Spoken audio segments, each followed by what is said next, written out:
आदाब, मैं Mohammad Amjad Ali prime time में आपका खैर मकदम है। नाज़रीन किराम, दौरे जदीद में लोग ज़्यादातर मोटे हो रहे हैं और कोलेस्ट्रॉल की ज़्यादती का जो है शिकवा व शिकायत कर रहे हैं। कोलेस्ट्रॉल आखिर है क्या?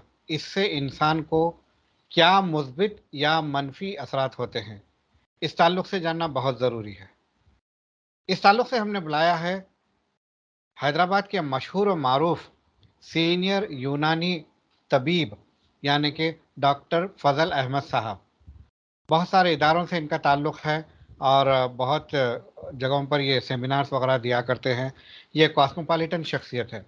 तो आइए डॉक्टर फ़ज़ल अहमद साहब का इस्तकबाल करते हैं। डॉक्टर फ़ज़ल अहमद, आपका बीबीएन चैनल पर खैर मकदम है। मेरी जानिब से भी सबकी खिदमत में आदाब। जी, कोलेस्ट्रॉल की लोग शिकायत कर रहे हैं कि इनका कोलेस्ट्रॉल बढ़ रहा है और डॉक्टर के पास भी जब जाते हैं तो कोलेस्ट्रॉल ज़्यादा है, आप ये ना खाएं, वो करें, ऐसा करें, ऐसा करें। सबसे पहले मैं ये जानना चाहूँगा कि कोलेस्ट्रॉल की तारीफ क्या है?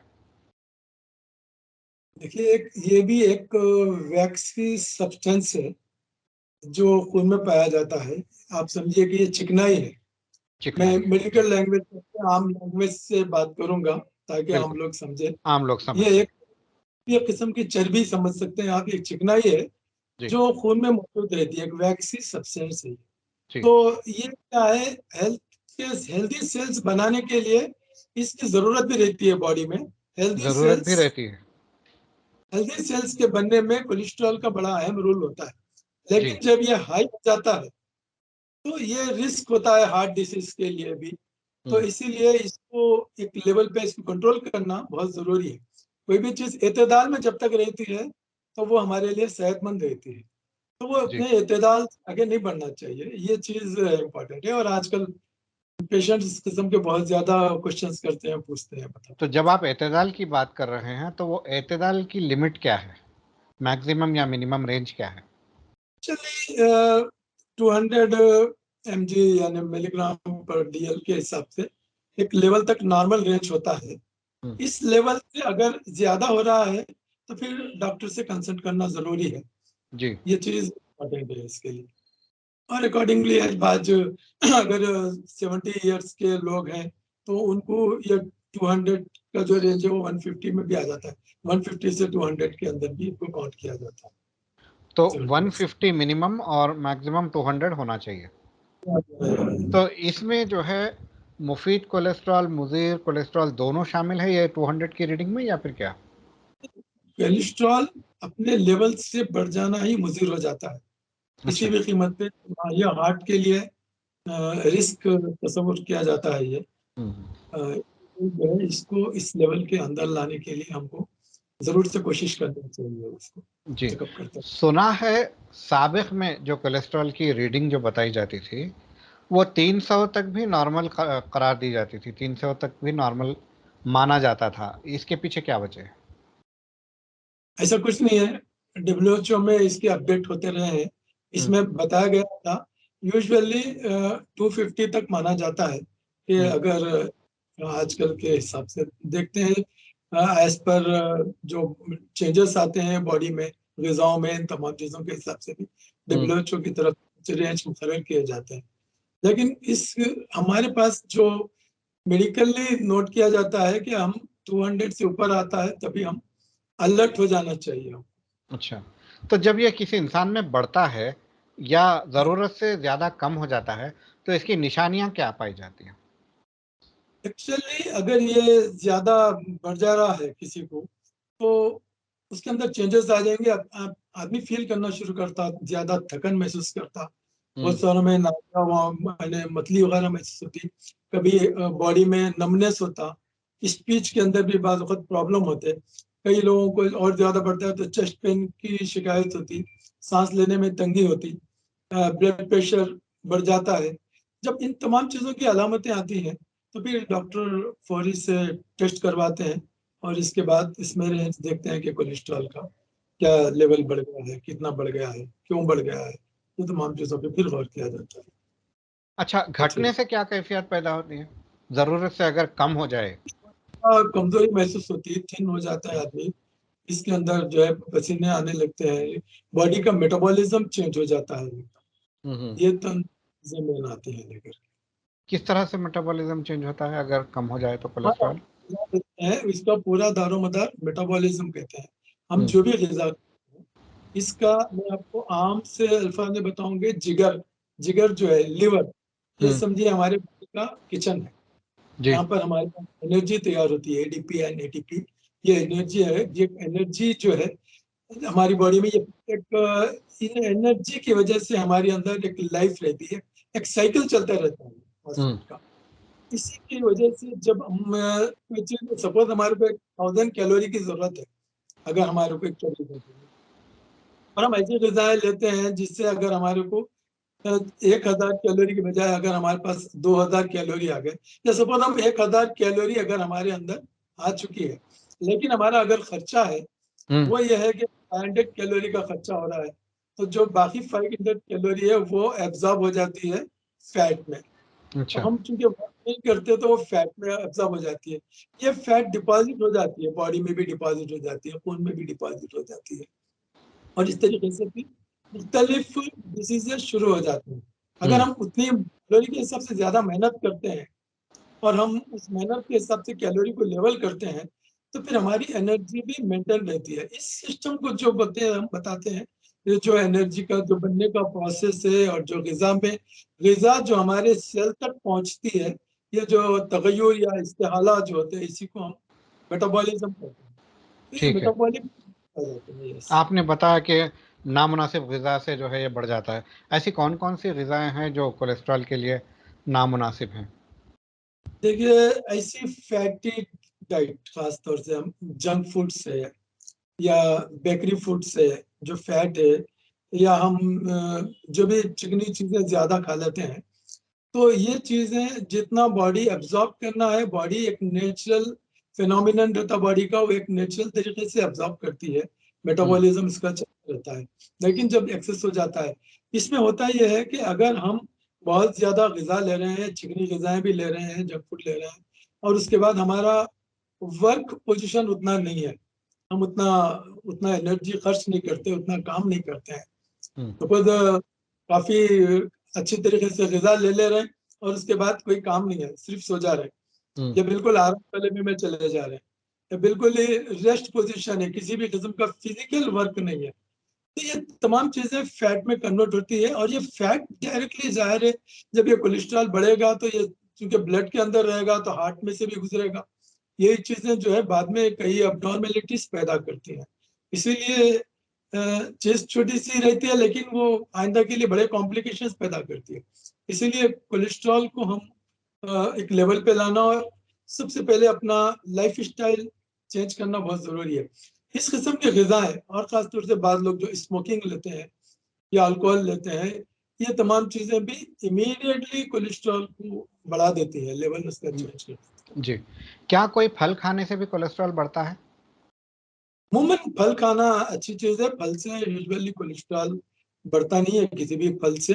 फल खाने में, फल के अंदर कोई खास चिकनाई नहीं होती है इसके अंदर, जी। लेकिन जैसा सिट्रस के जो फल है, या और कोई इसमें किस्म के जो आप ले सकते हैं, इन फल लेना बहुत अच्छी बात है, ज्यादा से ज्यादा फल को लेना चाहिए। जी। इससे हमको प्रोटीन एंड विटामिन मिलते हैं, ये तमाम चीजें हमारे लिए बहुत अच्छा है। लेकिन जो ज्यादा गोश्त लेते हैं, या एक लेवल से ज्यादा जब ले लेते हैं, अगर आप चिकन भी ले रहे हैं, तो चिकन के अंदर अगर आप उसकी स्किन निकाल कर लेते हैं और उसमें फैट का कम पोजीशन रखते हैं, तो उतना ज्यादा बढ़ने का चांस नहीं रहता। जी। लेकिन अगर हम बहुत ज्यादा मुनाफा ग़िज़ा लेते हैं, बहुत ज्यादा उसमें चिकनाई हो जाती है, तो ये चीज अगर एब्जॉर्ब नहीं होती है, इसका मेटाबॉलिज्म नहीं होता है, और ये चीज बढ़ जाती है, तब ये हमारे लिए प्रॉब्लम पैदा करती है। मैंने अक्सर कोलेस्ट्रॉल बढ़। देखा है, खासतौर पे दावतों में, जहाँ जी। भी अंडा सर्व किया जाता है बिरयानी में अगर, तो लोग जी। जो है उसका एग वाइट खा लेते हैं और योक छोड़ देते हैं। क्या यकीनन योक कोलेस्ट्रॉल के लिए नुकसानदेह है? ऐसा कुछ नहीं है, बॉइल्ड एग में इसको खा सकते हैं, दोनों चीजें भी। ऐसा कोई नहीं है कि एक चीज ये खाने से बढ़ जाएगा, एक चीज खाने से बढ़ेगा, ये इतने लेवल का नहीं है। ये जी। प्रोटीन का अच्छा सोर्स है, और आपको प्रोटीन होना जरूरी है तो ये ले सकते हैं, लेकिन वो भी एक एतदाल में लेना चाहिए, एक लेना चाहिए, ज्यादा दो ज्यादा अगर ले लेंगे तो फिर ये भी मेटाबॉलिक डिसऑर्डर्स हो जाते हैं। जी, ऐसी कौन सी ग़िज़ाएँ हैं ख़ास तौर पर जिनके इस्तेमाल से कोलेस्ट्रॉल लेवल मेंटेन होता है? और ग़िज़ा में देखिए तमाम ग़िज़ाएँ आप खा सकते हैं, सिर्फ फैटी डाइट जो है जो हम गोश्त या मसाले में अगर हम बहुत ज़्यादा चिकनाई इस्तेमाल करें, घी ज़्यादा इस्तेमाल करें, तेल बहुत ज़्यादा अगर उसमें इस्तेमाल हो रहा है, तो ये तमाम चीज़ों से ज़्यादा ग़िज़ा आपको लेना चाहिए। ग़िज़ा को एतदाल में लेना चाहिए, अच्छी ग़िज़ा लेना चाहिए, ग़िज़ा आपकी ज़रूरत है, लेना चाहिए। और मैं हमेशा सजेस्ट करता हूँ यूजुअली नाश्ते में ख़ास तौर से कि तलबीना लिया करें ज़्यादातर, जो जी, आपको एनर्जी भी देता है और फैट भी इसके अंदर कम होती है। जी। तो ऐसा कुछ नहीं है कि आप ग़िज़ा के अंदर हम हर चीज़ को रोक देना नहीं है। हुँ, ग़िज़ा हमारे लिए है, हमको खाना चाहिए। हुँ, लेकिन आप इसमें चिकनाई से कम चिकनाई ज़्यादा नहीं होनी चाहिए और आपको फिज़िकल एक्सरसाइज़, फिज़िकल वर्क भी ज़्यादा होना चाहिए। हुँ, अगर आप थोड़ी भी ग़िज़ा ले रहे हैं और आपके अंदर इतनी आराम तलबी है कि आप लेकर बैठ जाते हैं। मैं आजकल ज़्यादातर मेरे पास पेशेंट्स आते हैं, आईटी सेक्शन में काम करने वाले, इन लोगों के पास एक ग़िज़ाएँ वहीं पर होती है, चिकन बहुत खा लेते हैं, चिकना पूरा लेते हैं और कंटिन्यूअस सिस्टम के पास बैठ जाते हैं 8-8 घंटे तक। इनको फिर वर्क नहीं होता, कंप्लीटली एसी में रहते हैं और ये तमाम इनके बाद इनके अंदर किसी किस्म की कोई एक्सरसाइज नहीं रहती। तो ऐसे लोगों में भी इसके बढ़ने के चांसेस ज़्यादा रहते हैं और जब ये ज़्यादा बढ़ते जाता तो कभी ना कभी फिर हार्ट अटैक के, हार्ट के, एनी डिसीजेस के या इस किस्म के कोई कॉम्प्लिकेशंस हो सकते हैं। जी, तो हमारा लाइफ़स्टाइल की तरफ ज़्यादा तवज्जो देना चाहिए जी। अपने। आजकल ये भी देखने में आ रहा है कि बर्थडे सेलिब्रेशन जब होती है, तो काफ़ी जो है क्रीमी केक होता है, कहीं पर चॉकलेट केक होता है। तो क्या क्रीमी केक खाने से या चॉकलेट केक खाने से ये भी देखने में आया है कि हर मेहमान एक केक लेकर आ रहा है। पहले जी, एक जी। केक उसको काटकर छोटे से पीस खाए जाते थे, अब तो हर अच्छा। मेहमान केक लेकर आ रहा है। तो ये ज़्यादा इस्तेमाल करने से या फिर इस्तेमाल करने से क्या नुकसानात हैं? डेफ़िनेटली हम डायरेक्ट फैट को अपने अंदर इंटेक कर रहे हैं ये। हुँ, तो डेफ़िनेटली ये चीज़ नुकसानदेह है। हुँ, इसमें कोई दो राय नहीं। ये एक क्या होता है, अगर आदमी एक बढ़ती उम्र है, नौजवान है और उनका मेटाबॉलिज़्म सही है, वो दिन-रात एक्सरसाइज़ करते हैं, जिम जाते हैं, जो भी करते हैं, हुँ, तब अगर वो लेते हैं तो इनका एक आज़िमा हो सकता है। लेकिन एक मिडिल एज में अगर आ जाता है आदमी और जी, उसको इन चीज़ों का अगर एहतियात नहीं करता है, तो जी, डेफ़िनेटली कोलेस्ट्रॉल बढ़ने के बहुत ज़्यादा चांसेस होते हैं। हुँ। तो वो उसी दौरान ये भी पूछना चाहूँगा कि जो प्रॉब्लम आ रहा ये था। जो केक होते हैं, इसमें क्रीम के ताल्लुक से तो आपने बता दिया है। चॉकलेट केक होते जी, हैं, कैफ़ीन होता है, तो क्या कैफ़ीन का इस्तेमाल भी कोलेस्ट्रॉल के लिए नुकसानदेह है? डेफ़िनेटली इसमें क्या है कैफ़ेस्टॉल जो कॉफ़ी के अंदर होता है हुँ, और जो कैवियोल होता है, ये चीज़ डेफ़िनेटली कोलेस्ट्रॉल को रेज़ करती है। अच्छा। तो इन चीज़ों से भी ये चीज़ बढ़ाती है कोलेस्ट्रॉल। हुँ। अक्सर हम आजकल मछली खाते हैं। मछली हालाँकि मुफ़ीद चीज़ है, उसके साथ एक क्रीमी आइटम आता है, शायद उसमें बटर, लहसुन वग़ैरह होता है। क्या यह मुफ़ीद है? फ़िश आप ले सकते हैं, इसमें कोई प्रॉब्लम नहीं है। हुँ, लेकिन फ़िश के साथ ये बटर और ये तमाम चीज़ें जो क्रीमी लगाई जाती हैं, हुँ, ये चीज़ नुकसानदेह है और ये चीज़ कोलेस्ट्रॉल बढ़ा सकती है। हुँ। तो इसको अवॉइड करना चाहिए, जी, ये आजकल चीज़ है। टेस्ट बढ़ाने के लिए कई चीज़ें जो है इजाद हो चुकी हैं। यकीनन आजकल टेस्ट के लिए तमाम चीज़ें जो आ रही हैं, क्रीमी चीज़ें आ रही हैं। चीज़, बटर ये तमाम चीज़ों का बहुत ज़्यादा इस्तेमाल हो गया है। हुँ, जंक फूड्स बहुत कॉमन हो गया है। हुँ, बर्गर, पिज़्ज़ा ये तमाम चीज़ें जो चीज़ें हैं, ये तमाम को मैं बता सकता हूँ कि ये हब है ये, एक फैट जी। का। ये तमाम चीज़ें लोग ये आप जब जी, खाएँगे और अगर ये इनका मेटाबॉलिज़्म सही नहीं होगा और इनका एब्ज़ॉर्प्शन नहीं होगा और ये जब बॉडी में अगर कोलेस्ट्रॉल इसको डेफ़िनेटली इन चीज़ों से कोलेस्ट्रॉल बढ़ सकता है, रेज़ हो सकता है इससे। जी। लोग ये कहते हैं कि ये तो नेचुरल फैट है इससे कोई नुकसान नहीं होता है, आर्टिफिशियल फैट से नुकसान होता है। क्या आप क्या फरमाते हैं इस ताल्लुक से? Fat is fat, it is not natural और आर्टिफिशियल। ये तो हम्म। एक सब्जेक्ट है जो खून के अंदर आ जाता है, हम्म। तो इसके खून के दौरान में फर्क आ जाता है। हम्म। अगर ये है कि जब सपोज अगर आप खून का आपका दौरान खून बहुत अच्छा है, सर्कुलेशन बहुत अच्छा है, जी। तब तो ठीक है। लेकिन अगर आप वर्क नहीं कर रहे हैं, अगर आप खाना या चिकना ज्यादा ले लिए और फिर आके आप एसी में बैठ, तब क्या होता है, एसी में भी ये तमाम चीजों का जो है सर्कुलेशन में भी फर्क पड़ता है आराम तलबी से। हम्म। तो सारे जो फैट रहेंगे ब्लड के अंदर, वो भी खून की शरीयान की सतह के ऊपर, जैसा वो पानी पे जैसा आप कोई तेल डाल दिए तो हम्म। जैसा भी तेल तैरता रहेगा, पता नहीं चलता आपको कि आपको महसूस होता होगा। जी। जी। ऐसी लेयर अगर खून के अंदर आ गई और शरीयानों के ऊपर जमा होने लगी और वो और जमा होती गई और जमा होती गई, तो एक किस्म का ये भी एक ब्लॉकेज बन सकता है बाद में फ्यूचर में। और हम्म। अगर आपका सर्कुलेशन अच्छा है, तेज रहा, तो इसके खून की हिद्दत भी रहेगी, तो ये तमाम चीजें साफ हो जाएंगे। हम्म। तब आप अगर ले लें और आराम करें और उसके बाद एसी में जाके बैठ जाएं और ठंडक पहुंच जाए, तो इसके एब्जॉर्ब होने जमने के बहुत ज्यादा चांसेस भी रहेंगे, क्योंकि ठीक है। आपके अंदर वर्क ही नहीं है, फिजिकल वर्क जी। नहीं है और आराम कर रही है। ये ठीक है। चीज हमें अब हम फायदेमंद चीज़ों की बात करते हैं। कौन से फल हैं मखसूस जो कोलेस्ट्रॉल को लेवल मेंटेन करने में मददगार है? देखिए, कीवी है, शहतूत है, जामुन है, जी। ये तमाम चीजें जो है बहुत ज्यादा मुफीद रहते हैं। जी। और या ये साथ साथ जो है आप आप इसमें ये ले सकते हैं, जाम जो है, अमरुद, ये भी बेहतर रहता है इसके अंदर भी। पपाई आप ले सकते हैं, पपाई के अंदर भी इसको कोलेस्ट्रॉल को दूर किया जाता है। तो ये लेवल पे लाई जाती है चीजें ये। हम्म। और फूड है, खास तौर से ऑरेंज एंड ऑरेंज जूस, ये तमाम चीजें भी इसको ले सकते हैं। अनार है, बहुत ज्यादा ले सकते हैं। अंजीर बहुत अच्छा रहता है, अंजीर जी। भी आप खा सकते जी। हैं। एप्पल हाँ, भी ले इसके सकते जी। हैं। जी। जी। इसके अलावा कौन से विटामिन हैं जो कोलेस्ट्रॉल रेगुलेट करते हैं? खासतौर से विटामिन में विटामिन नियासिन, जो विटामिन बी का ग्रुप है, नियासिन, ये विटामिन बहुत ज्यादा इसके लिए मुफीद है, इफेक्टिव है बहुत ज्यादा। जी। तो विटामिन बी कॉम्प्लेक्स है, बी विटामिन बी1 बी2, ये तमाम चीजें विटामिन ले सकते हैं बी ग्रुप में, और जी। नियासिन बहुत ज्यादा इफेक्टिव जी। सिरका जो एसिटिक एसिड या विनेगर कहते हैं, है। जी क्या जी। ये क्या ये कोलेस्ट्रॉल लेवल मेंटेन करने में मुफीद साबित होता है? का बहुत ज्यादा मुफीद होता है इसको मेंटेन करने में।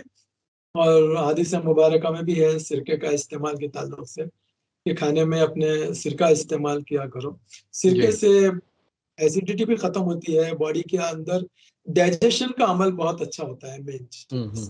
जब कोई चीज डाइजेशन होंगी तो ऑटोमेटिकली मेटाबॉलिज्म भी सही होगा, तो ये फैट का प्रॉब्लम भी खत्म हो जाएगा वहाँ पर। जी। तो सिरका खाने में इस्तेमाल करना ज्यादा मुफीद है, इसको इस्तेमाल जरूर से क्या कीजिए। जी। जिस तरह से कभी किसी को बीपी अचानक शूट अप हो जाता है, क्या कोलेस्ट्रॉल लेवल भी ऐसा अचानक शूट अप हो सकता है? कोलेस्ट्रॉल अचानक शूटअप होने की वजह रहती है, अगर कोई ज्यादा अल्कोहलिक केसेस है, लोग अल्कोहल। अल्कोहल ज्यादा, स्मोकिंग ज्यादा ले लिए और बहुत ज्यादा फैट ले लिए, खा लिए खाने पीने में, घी वगैरह काफी खा लिए, और उसके बाद में इनका कोई फिजिकल वर्क नहीं रहा, सो गए, आराम कर लिए, इसी में गए, सो गए, तमाम चीजें, तो फिर बाद में उनके अंदर चेंजेस आ सकते हैं। और जब टेस्ट करें तो पता चलता है कि ये चीज हाई लेवल पे आ सकती है इसमें। जी। जी, आखिरी सवाल मेरा, चहलकदमी या ब्रिस्क वॉकिंग या जॉगिंग क्या बेहतर है? बेस्ट है चहलकदमी, इसमें एक लेवल मेंटेन होता है आपका, हम्म। और इसको हम रोजाना सुबह में एटलीस्ट एक एवरेज है, अपनी एज के हिसाब से करना चाहिए, अगर आपकी कैपेसिटी के हिसाब से एक एवरेज 3 किलोमीटर अगर वॉकिंग करते हैं, एक हम्म। स्मूथ वॉकिंग करते हैं, एक लेवल पे करते हैं, तो ये आपके लिए बहुत मुफीद है। हम्म। इससे एनर्जी मेंटेन होती है, कैलोरीज मेंटेन होते हैं, बॉडी में जो कैटाबॉलिज्म एंड एनाबॉलिज्म, दो किस्म के जो हम्म। मेटाबॉलिज्म दोनों से मिलकर बनता है, ये लेवल पे आ जाता है ठीक है। एक्सरसाइज की वजह से। तो ये करें और हमारा लाइफ स्टाइल बिल्कुल बनाए। अगर हमारे पास ये तमाम चीज़ों को, मैं एक बुनियादी चीज़ बता दूँ कि जो हम 5 वक़्त नमाज़ पढ़ते हैं, ये खुद हमारे लिए एक बेस्ट एक्सरसाइज़ है, इन तमाम चीज़ों के लिए। और इसको हम मेंटेन करें, एक्सरसाइज़ पूरी करें, वॉकिंग करें और अपनी ग़िज़ा में इत्तेदाल रखिए बिल्कुल। तो ये तमाम चीज़ें आपको कोलेस्ट्रॉल को आने नहीं देती। कोलेस्ट्रॉल खुद एक बीमारी नहीं है, हुँ, लेकिन ये बहुत बड़ी बीमारियों का सबब बन सकता है। जी। इसीलिए उस सबब को अगर हम पहले से मेंटेन कर लें, तो आइंदा आने वाली बीमारियों का से हम बच सकते हैं, इसका सद्भाव हो सकता है, ये मुमकिन है। डॉक्टर साहब आपका बेहद शुक्रिया। आपने आखिरी में बहुत प्यारी बात कही कि अगर आप नमाज़ पढ़ लें 5 वक़्त की, तो इससे भी बहुत सारी चीज़ें मेंटेन हो जाया करती हैं। इससे हाँ, हक़-ए बंदगी भी अदा हो रहा है और बेशक। सेहत भी बहाल रह रही है।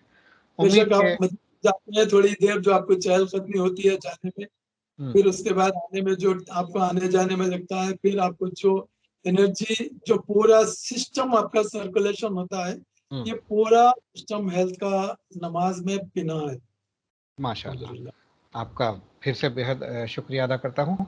नाज़रीन किराम, ये थे डॉक्टर फ़ज़ल अहमद, जिन्होंने कोलेस्ट्रॉल क्या है, कोलेस्ट्रॉल की मिकदार कितनी होनी चाहिए, जिसमें उसके बढ़ने या घटने से क्या असरात होते हैं और किन ग़िज़ाओं से बेहतरी आती है, लाइफ़स्टाइल कितना बेहतर होना चाहिए, पहले के दौर में लोग क्या करते थे, आज के दौर में, ये सारे तक़ाबुल इन्होंने किए हैं और आखिर में बहुत मुफ़ीद बात कही है कि अगर आप 5 वक़्ता नमाज़ी बन जाएँ, तो कोलेस्ट्रॉल लेवल क्या, तमाम जिस्म का मेटाबॉलिज़्म बेहतर हो सकता है। उम्मीद के इससे आप सबक लेंगे और अपनी ज़िंदगी को बेहतर बनाएँगे। हमें दीजिए इजाज़त। शब ब ख़ैर।